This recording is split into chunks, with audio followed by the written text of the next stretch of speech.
Hi hello ನಮಸ್ತೆ and welcome back to the channel women's creation zone.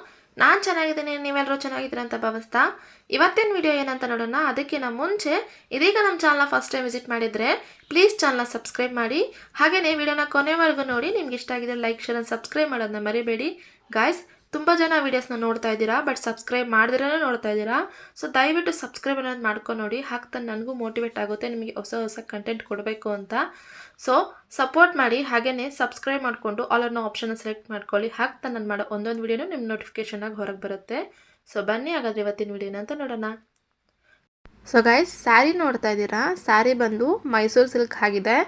ಹಾಗೆಯೇ full and full ಪರ್ಪಲಿಂದ ಕೂಡಿದೆ. ಯಾವುದೇ ಥರದಂಥ mixed colour ಅನ್ನೋದು ಇಲ್ಲ.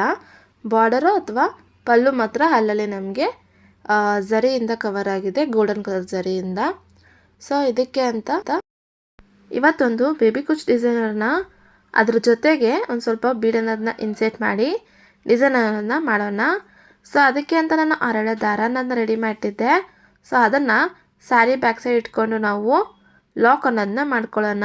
ಸೊ ಲಾಕ್ ಅನ್ನೋದನ್ನ ಮಾಡಿದ್ಮೇಲೆ ಅಲ್ಲಿಂದ 3 ಚೈನನ್ನ ಹಾಕ್ಕೊಂಡು ಎಲ್ಲಿಗೆ ಬರುತ್ತೋ ನೋಡಿ ಅಲ್ಲಿಗೆ ನಾನು ಇಟ್ಟು ಲಾಕ್ ಅನ್ನೋದನ್ನ ಮಾಡ್ತಾಯಿದ್ದೀನಿ. ಸೊ ಲಾಕ್ ಅನ್ನೋದನ್ನ ಮಾಡ್ಕೊಂಡಿದ್ದು ಆದಮೇಲೆ ಒಂದು ಸ್ವಲ್ಪ ದಾರನನ್ನ ಮೇಲೆ ಮಾಡಿ ಒಂದು ಬೀಡನ್ನು ಇನ್ಸೆಟ್ ಮಾಡೋಣ. ಇದು ಬಂದು ಫ್ಲವರ್ ಬೀಡೆ. ಫ್ಲವರ್ ಬೀಡಲ್ಲಿ ಇದು ಬಂದು ಉದ್ದಕ್ಕಿರೋಂಥ ಬೀಡು. ಸೊ ಉದ್ದಕ್ಕಿರೋಂಥ ಫ್ಲವರ್ ಬೀಡ್ ಅಂತ ಕನ್ಸಿಡರ್ ಮಾಡ್ಕೊಳ್ಳೋಣ. ಸೊ ಈ ಬೀಡು ಗ್ರಾಮ್ ಮೂಲಕನೇ ನಿಮಗೆ ಶಾಪಲ್ಲಿ ಸಿಗುತ್ತೆ. ಸೊ ಎಷ್ಟು ಬೇಕು ಅಂದರೆ ಈ ಸ್ಯಾರಿ ಫುಲ್ ನಮಗೆ ಲೆಂತ್ ಎಷ್ಟಿದೆಯೋ ಅಷ್ಟು ಕವರ್ ಆಗೋದಕ್ಕೆ ಹೆಂಗೂ ಇಲ್ಲಾಂದರೆ ನಿಮಗೆ 25ರವರೆಗೂ ಬೀಡು ಆಗಬಹುದು ನನ್ನ ಪ್ರಕಾರ. ಸೊ ಈ ಥರ ಬೀಡನ್ನು ಇನ್ಸೆಟ್ ಮಾಡಿದ್ಮೇಲೆ ಬೀಡ್ ಲಾಕ್ ಅನ್ನೋದನ್ನ ಮಾಡ್ಕೊಳ್ಳೋಣ. ಬೀಡ್ ಲಾಕ್ ಅನ್ನೋದನ್ನ ಮಾಡಿಕೊಂಡು ಎಲ್ಲಿಗೆ ಬರುತ್ತೋ ನೋಡಿ ಅಲ್ಲಿಗೆ ಲಾಕ್ ಅನ್ನೋದನ್ನ ಮಾಡ್ಕೊಳ್ಳೋಣ. ನೋಡಿ ನಾನು ಬೀಡ್ ಲಾಕ್ ಮಾಡಬೇಕಾದ್ರೆ ದಾರನ ಹಿಂದೆ ಇಟ್ಕೊಂಡು ಲಾಕ್ ಅನ್ನೋದನ್ನ ಮಾಡ್ಕೊಳ್ತಾ ಇದ್ದೀನಿ. ಅದು ಬಂದು ಮುಂದೆ ಕಾಣೋ ಥರ ಇರಬಾರ್ದು, ಅದು ಡಿಸ್ಟರ್ಬ್ ಆದಂಗೆ ಇರುತ್ತೆ. ಅದಕ್ಕೋಸ್ಕರ ನಾನು ಕೈ ಸಮೇತ ಅಂದರೆ ಕೈನ ಸಪೋರ್ಟಿಂದ ನಾನು ದಾರನ ಇಟ್ಕೊಂಡು ಲಾಕ್ ಅನ್ನೋದನ್ನ ಮಾಡಿದೆ. ಸೊ ಬೀಡ್ ಲಾಕ್ ಅನ್ನೋದನ್ನ ಮಾಡಿದ್ಮೇಲೆ ಪಕ್ಕದಲ್ಲೇ ಒಂದು ಸಿಂಗಲ್ ಚೈನನ್ನು ಮಾಡ್ತಾಯಿದ್ದೀನಿ. ಈ ಥರ ಸಿಂಗಲ್ ಚೈನನ್ನು ಮಾಡ್ಕೊಂಡಿದ್ಮೇಲೆ ಹಾಗೇನೀಗ ನಾವು 3 ಚೈನನ್ನು ಹಾಕ್ಕೊಳ್ಳೋಣ. 3 ಚೈನ್ ಹಾಕ್ಕೊಂಡು ಎಲ್ಲಿಗೆ ಬರುತ್ತೆ ನೋಡಿ ಅಲ್ಲಿಗೆ ನಾನು ಲಾಕ್ ಅನ್ನೋದನ್ನ ಮಾಡ್ತಾಯಿದ್ದೀನಿ. ಸೊ 3 ಚೈನ್ ಆದಮೇಲೆ ಲಾಕ್ ಮಾಡಿದ್ಮೇಲೆ ಅಗೇನ್ ಪಕ್ಕದಲ್ಲಿ ಒಂದು ಸಿಂಗಲ್ ಚೈನ್ ಅನ್ನೋದು ಹಾಕ್ಕೊಳ್ತಾ ಇದ್ದೀನಿ. ಸೊ ಸಿಂಗಲ್ ಚೈನ್ ಅದನ್ನು ಮುಗಿಸ್ಬಿಟ್ಟು ಮತ್ತೆ ಅಗೇನ್ ಸ್ವಲ್ಪ ದಾರನದನ್ನ ಮೇಡೆ ಮಾಡಿ ಮತ್ತು ಇದೇ ಥರ ಇನ್ನೊಂದು ಬೀಡನ್ನು ಇನ್ಸೆಟ್ ಮಾಡ್ಕೊಳ್ಳೋಣ. ಸೊ ಸ್ಯಾರಿ ಫುಲ್ಲು ಇದೇ ಥರ ಇರುತ್ತೆ, ಅಂದರೆ ಇದು ಬೇಸ್ ಲೈನ್ ಆಗಿದೆ. ಸ್ಯಾರಿ ಫುಲ್ಲು ನಿಮಗೆ ಇದೇ ಪ್ಯಾಟರ್ನ್ ಅನ್ನೋದು ಕಂಟಿನ್ಯೂ ಆಗ್ತಾ ಹೋಗುತ್ತೆ. ಅಂದರೆ ಸ್ಟಾರ್ಟಿಂಗಲ್ಲಿ ಲಾಕ್ ಅನ್ನೋದು ಆದಮೇಲೆ ನಾವು ಏನು ಬೀಡ್ ಇನ್ಸೆಟ್ ಮಾಡಿರ್ತೀವೋ ಬೀಡನ್ನು ಇನ್ಸೆಟ್ ಆದಮೇಲೆ ಪಕ್ಕದಲ್ಲಿ ಜಾಸ್ತಿ ದೂರನೂ ಇಲ್ಲ, 1 ಚೈನ್ ಆಗೋಷ್ಟು ಅಷ್ಟೇ ನಾವು ಲಾಕ್ ಅನ್ನೋದನ್ನ ಮಾಡಬೇಕು. ಸೊ ಬೀಡ್ ಲಾಕ್ ಆದ ನಂತರ ಹಾಗೇನೊಂದು ಸಿಂಗಲ್ ಕ್ರೋಶೆ ಅನ್ನೋದು ಮಾಡಿದ್ಮೇಲೆ 3 ಚೈನ್ ಆದಮೇಲೆ ಅಗೇನ್ ಪಕ್ಕದಲ್ಲಿ ಒಂದು ಸಿಂಗಲ್ ಕ್ರೋಶೆ. ಸೊ ಬೀಡ್ ಆದಮೇಲೆ 3 ಚೈನ್ ಹಾಕ್ತೀವಲ್ಲ, 3 ಚೈನ್ ಹಾಕಿನ ಮುಂಚೆ ಒಂದು ಸಿಂಗಲ್ ಕ್ರೋಶೆ ಅನ್ನೋದನ್ನ ಹಾಕಬೇಕಾಗುತ್ತೆ. ಸೊ ಇದು ಬೇಸ್ ಲೈನು. ಫುಲ್ ಮುಗಿಸ್ಬಿಟ್ಟು ಇದೇ ಥರ ನಾನು ನಿಮಗೆ ತೋರಿಸ್ಕೊಂಡು ಕೊಡ್ತೀನಿ. ಈಗ ನೋಡಿ ಬೇಸ್ ಲೈನನ್ನು ಮುಗಿಸ್ಬಿಟ್ಟು ಹಾಗೆಯೇ 2ನೇ ಲೈನ್ ಕೂಡ ಶುರು ಮಾಡಿಬಿಟ್ಟಿದ್ದೆ. ಸೊ 2 ಲೈನು ತುಂಬ ಈಸಿ ಇದೆ. ಅಂದರೆ ಸ್ಮಾಲ್ ಬೀಡ್ ಏನಿದೆಯೋ ಅದು ಬಂದುಬಿಟ್ಟು ನಾವು ಬೀಡ್ ಇನ್ಸೆಟ್ ಮಾಡಿದೆಯಲ್ಲ ಅದರ ಸುತ್ತ ಹಿಡ್ಕೊಂಡು ಹೋಗೋ ಥರನೇ ಇರುತ್ತೆ. ಕಾನ್ಸೆಪ್ಟ್ ಏನಂದರೆ ಬಿಫೋರ್ ನಾವು ಸ್ಟಾರ್ಟ್ ಮಾಡೋಕ್ಕಿಂತ ಮುಂಚೆ ಈ ಥರ ನಾವು ದಾರದ ಮೂಲಕ ನಾವು ಈ ಥರ ಬೀಡನ್ನು ಇನ್ಸೆಟ್ ಮಾಡಿ ರೆಡಿ ಮಾಡಿ ಮುಂಚೆನೇ ಇಟ್ಟಿರಬೇಕಾಗುತ್ತೆ. ಸೊ ಈ ಥರ ಪ್ಲಾನ್ ಮಾಡ್ಕೊಂಡಿದ್ದೀವಿ ಅಂದರೆ ನಮಗೆ ಬೇಗ ಮಾಡ್ಕೊಳ್ಳೋದಕ್ಕೆ ಈಸಿ ಅನಿಸುತ್ತೆ. ನೋಡಿ ಈ ಥರ ನಾನು ದಾರನದನ್ನ ಪೋಣಿಸ್ಕೊಂಡು ಇಟ್ಟಿದ್ದೀನಿ. ಸೊ ಒಂದು ಬೀಡ್ ಮಧ್ಯೆ ನಮಗೆ ಬಂದು 5 ಸ್ಮಾಲ್ ಬೀಡ್ ಅನ್ನೋದು ಬರುತ್ತೆ. ಈಗ ನೋಡಿ ನಾನು ಯಾವ ಥರ ಬೀಡನ್ನು ಇನ್ಸೆಟ್ ಮಾಡ್ತೀನಿ ಅಂತ ಹೇಳ್ಬಿಟ್ಟು. ಸೊ ಒಂದು ಫ್ಲವರ್ ಬೀಡ್ ಮಧ್ಯಕ್ಕೆ ನಮಗೆ 5 ಸ್ಮಾಲ್ ಬೀಡ್ ಅನ್ನೋದು ಇಡಿಸುತ್ತೆ. ಸೊ ಬಿಫೋರ್ ಬೀಡ್ ಹತ್ರ ಬರೋಕ್ಕಿಂತ ಮುಂಚೆ ನಾವೇನು 3 ಚೈನ್ ಹಾಕಿದ್ವಲ್ಲ 3 ಚೈನ್ ಬಂದುಬಿಟ್ಟು ಅದು ಬಂದು ನಮಗೆ ಕುಚ್ಚು ಕಟ್ಟೋಕ್ಕೆ ಅಂತಲೇ. ಸೊ 3 ಚೈನ್ ಏನು ಹಾಕಿದ್ವು ಅದ್ರ ಮಧ್ಯೆ ಫುಲ್ಲು ನಾವು ಸಿಂಗಲ್ ಚೈನಿಂದ ಕವರ್ ಮಾಡಿ 3 ಚೈನನ್ನು ಸಿಂಗಲ್ ಲಾಕ್ ಹಾಕಿದ್ವಲ್ಲ, ಸಿಂಗಲ್ ಲಾಕ್ಗೆ ಒಂದು ಲಾಕ್ ಅನ್ನೋದನ್ನ ಮಾಡಿಬಿಟ್ಟು ನೋಡಿ ಈ ಥರ 5 ಬೀಡ್ ಅನ್ನೋದನ್ನ ತಗೊಂಡೆ.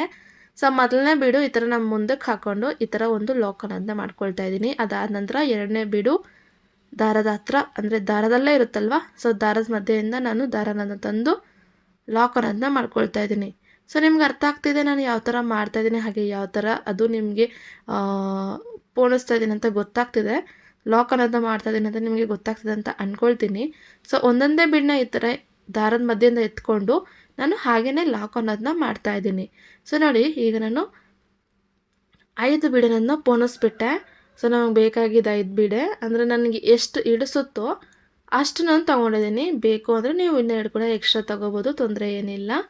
ಸೊ 5 ಸಾಕಾಗಿದೆ, ಅಂದರೆ ಈ ಫ್ಲವರ್ ಬೀಡೆಗೆ 5 ಸಾಕಾಗಿದೆ. ಸೊ ಅದಕ್ಕೆ ನಾನು 5 ಬೀಡನನ್ನು ತೊಗೊಂಡಿದ್ದೀನಿ. ಸೊ ಈ ಥರ ನಾವು 5 ಬೀಡನನ್ನು ಲಾಕ್ ಮಾಡಿಕೊಂಡು ಸಿಂಗಲ್ ಚೈನ್ ಹಾಕಿರ್ತೀವಲ್ಲ, ಸೊ ಸಿಂಗಲ್ ಚೈನ್ಗೆ ನಾವು ಸಿಂಗಲ್ ಲಾಕ್ ಅನ್ನೋದನ್ನ ಮಾಡಿರ್ತೀವಿ. ಸೊ ಅದಕ್ಕೆ ಬೇಸ್ ಲೈನಲ್ಲಿ ನಾವು ಪ್ರತಿಯೊಂದು 3 ಚೈನ್ ಆದಮೇಲೂ ಒಂದು ಸಿಂಗಲ್ ಚೈನನ್ನು ಹಾಕಿದ್ದೀವಿ. ಈಗ ಅರ್ಥ ಆಗಿರುತ್ತೆ ನಿಮಗೆ ಯಾಕೆ ನಾವು ಸಿಂಗಲ್ ಚೈನನ್ನು ಹಾಕಿದ್ದೀವಿ ಅಂತ. ಸೊ ಸಿಂಗಲ್ ಚೈನ್ ಮಧ್ಯೆ ಲಾಕ್ ಅನ್ನೋದು ಆದಮೇಲೆ ನಾವೇನು 3 ಚೈನ್ ಹಾಕಿರ್ತೀವಲ್ಲ, ಆ 3 ಚೈನಿಗೆ ಸಿಂಗಲ್ ಚೈನ್ ಹಾಕ್ತಾ ನಾವು 3 ಚೈನನ್ನು ಕವರ್ ಮಾಡ್ತಾ ಹೋಗೋಣ. ಸೊ ಹೀಗೇ ಕವರ್ ಮಾಡ್ತಾ ಹೋದ್ಮೇಲೆ ಪಕ್ಕದಲ್ಲಿ ನಾವು ಸಿಂಗಲ್ ಚೈನ್ ಹಾಕಿರ್ತೀವಲ್ಲ, 3 ಚೈನ್ ಆದಮೇಲೆ ಆ ಸಿಂಗಲ್ ಚೈನನ್ನು ಹಾಕಿ ಅಲ್ಲಿಂದ ನಾವು ಬೀಡು ಪೋಣಿಸೋದನ್ನು ಸ್ಟಾರ್ಟ್ ಮಾಡೋಣ. So every base line bead ಮಧ್ಯೆನೂ ನಾವು ಈ ಥರನೇ ಸ್ಮಾಲ್ ರೌಂಡ್ ಬೀಡ್ ಅನ್ನೋದನ್ನ ಪೋಣಿಸ್ಬೇಕಾಗುತ್ತೆ. ಅದು ಬಂದು ಕೆಳಗಡೆ, ಅಂದರೆ ಫ್ಲವರ್ ಬೀಡ್ ಕೆಳಗಡೆ ಆರ್ಚ್ ಕ್ರಿಯೇಟ್ ಆದಂಗೆ ಇರುತ್ತೆ, ನೋಡೋದಕ್ಕೆ ತುಂಬ ಚೆನ್ನಾಗಿರುತ್ತೆ.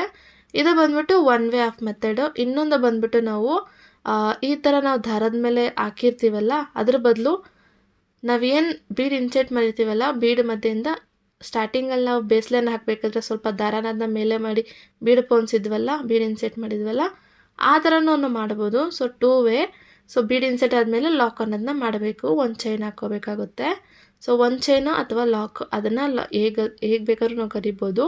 ಸೊ ಈ ಥರ ನಾವು ಪೋಣಿಸ್ಬಿಟ್ಟು ಒಂದು ಲಾಕ್ ಅನ್ನೋದು ಅಥವಾ ಚೈನ್ ಅನ್ನೋದು ಹಾಕ್ತಾಯಿರ್ತೀವಿ. ಇಲ್ಲ ಬೇಡ ನನಗಿದು ಈಸಿ ಅನಿಸುತ್ತೆ ಅಂದರೆ ನೀವು ಈ ಥರನೂ ಲಾಕ್ ಮಾಡ್ಬೋದು.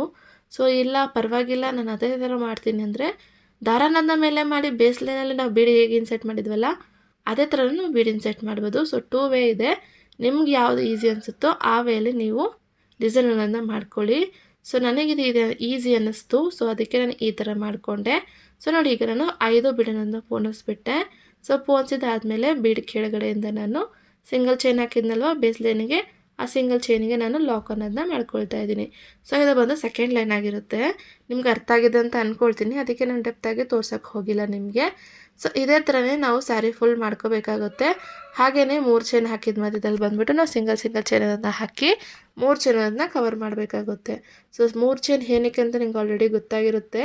ನಾವು ಸ್ಯಾರಿಗೆ ಕುಚ್ಚು ಕಟ್ಟೋದಕ್ಕೆ ನಾವು 3 ಚೈನನ್ನು ಯೂಸ್ ಮಾಡೋದು. ಸೊ ಸ್ಯಾರಿಗೆ ಫುಲ್ ನಾನು ಮುಗಿಸ್ಬಿಟ್ಟು ಹೀಗೇ ಕುಚ್ಚನನ್ನು ಕಟ್ಬಿಟ್ಟು ನಾನು ನಿಮಗೆ ತೋರಿಸ್ಕೊಂಡು ಕೊಡ್ತೀನಿ ಫೈನಲ್ ಔಟ್ಕಮ್ ಹೇಗಿದೆ ಅಂತ ಹೇಳ್ಬಿಟ್ಟು.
ಸೊ ನೋಡಿ, ಕಂಪ್ಲೀಟ್ ಆಗಿದೆ.